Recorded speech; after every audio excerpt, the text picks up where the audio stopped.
Hi guys, Julien here, one of the rangers in Fota, and I'm just in front of the stick insects here in Fota to tell you all about them as it's World Stick Insects Day. So here we have one species in the Madagascan village. It's the Madagascar stick insects. The females are quite large, usually about between 18 to 20 centimeters. The males are a little bit smaller, and there's a really big difference between the male and females. You can definitely tell them apart, as the male would be really bright metallic blue. Hence one of the names of these guys, it's metallic blue stick insects. And that difference, it just highlights two different techniques to, one would be the female to hide away from the predators, and the female can't, or the male can't really hide with that really bright blue metallic color.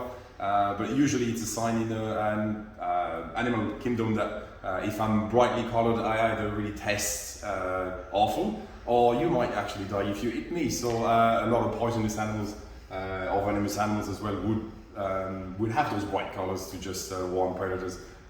So there's no poison or venom with the stick insects. It's just a trick that the male would play on, and it makes a fantastic animal to display.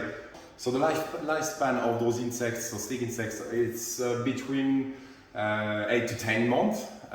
So they would mature at about 4 to 5 months, and then live on for another probably 4 to 5 months after that, laying eggs. But the incubation would be between 5 to 9 months.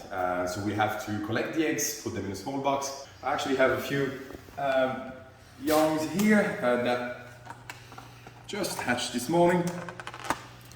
So it's just to show you how small they are. Brown, so they will hide in the brambles. These guys would hatch first thing in the morning, so the first sign of light. So I would say he's about 2 to 3 hours old, and he just came out of an egg that size. So they're all folded in, and then they would just pop out. They would be a little bit kind of a wet and squishy at the start, so they'll dry out fairly quickly and start wandering around there looking for food. And then these guys would actually go straight on display, so if you want to see them, you really have to look closely into the enclosure in the Madagascan village, and you might be able to spot some young ones.